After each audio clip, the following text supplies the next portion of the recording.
Good morning, students. Chapter 5 Before the Match. ये story are के नारायण के द्वारा लिखे गए हैं। आर के नारायण, आप शायद नाम नहीं सुना होगा आपने, लेकिन ये इंडिया के अंग्रेज़ी में लिखने वाले बहुत बड़े लेखक थे। ये आर के नारायण का जो ये स्टोरी है, ये मैं आपको दिखाना चाहता हूँ। आर के नारायण की तस्वीर ये रही, और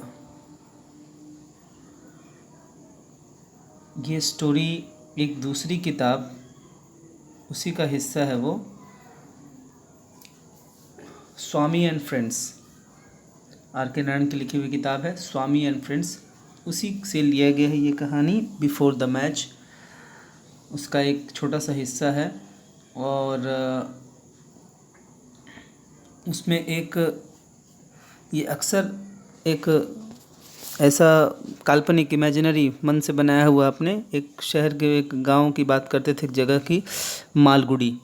उस पर भी एक किताब उन्होंने लिखी थी, छोटी सी कहानियों की किताब, मालगुडी डेज़। तो अक्सर उसी की बात करते थे, जिसका फर्स्ट लाइन में ही जिसकी चर्चा है कि ये मालगुडी क्रिकेट क्लब जो है, वो एक नया क्रिकेट टीम बनी थी मालगुडी में। वो यंग मेंस यूनियन को इनवाइट करती है, बुलाती है क्रिकेट मैच खेलने के लिए। तो YMU consist of older players. YMU में कुछ पुराने प्लेयर्स हैं। राजम है MCC का कैप्टन जो है, वो नर्वस हो जाता है।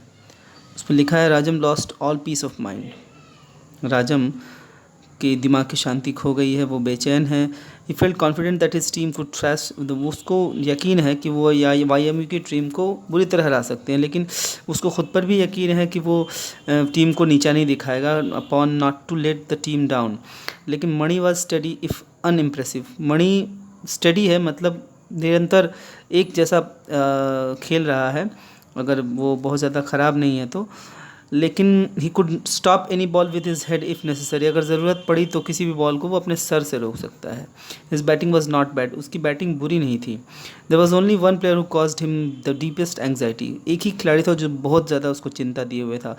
उस पर बहुत बड़ी जिम्मेदारी थी। On him rested a great task, a mighty responsibility. बहुत बड़ी जिम्मेदारी थी। He was the Tate of the team.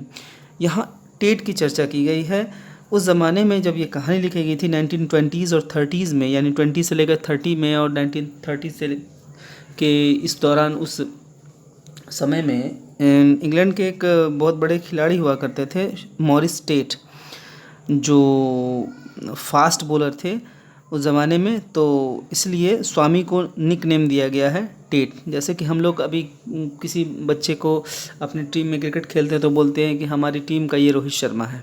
इस तरह से उसको एक नाम दे दिया गया था कि वो हमारी टीम का वो मॉरिस टेट था। लेकिन वो अनिश्चित दिखता था, but he looked uncertain. Even with the match only fortnight off, he did not seem to care for practice. यहाँ तक कि बस 1-2 हफ्ते ही बचे थे। फोर्टनाइट का मतलब 2 हफ्ते का समय पक्ष लिखवाया गया है। उसको कोई चिंता नहीं थी प्रैक्टिस करने की, बस 2 हफ्ते ही बचे थे।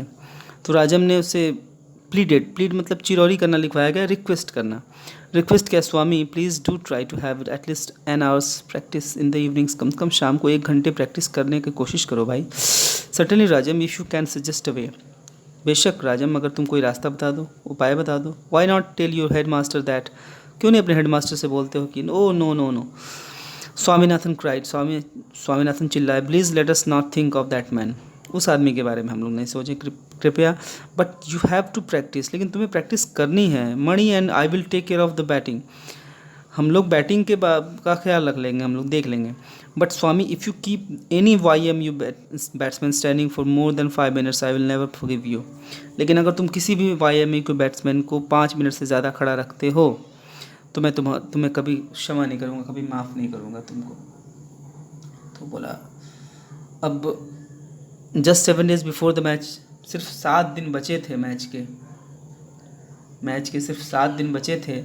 और अभी भी तब जाके उसको जैसे ही स्वामीनाथन रियलाइज, उसको महसूस हुआ कि अब उसकी शामें और ज़्यादा पहले से ज़्यादा कीमती हो गई हैं। As soon as the evening bell rang, कीमती होगी मतलब जैसे कि आपको कोई भी एग्ज़ाम आने वाला होता होगा, लगता होगा कि हमारा समय बहुत कीमती हो गया है, जल्दी से जल्दी इस समय को यूज़ कर लें। ओके।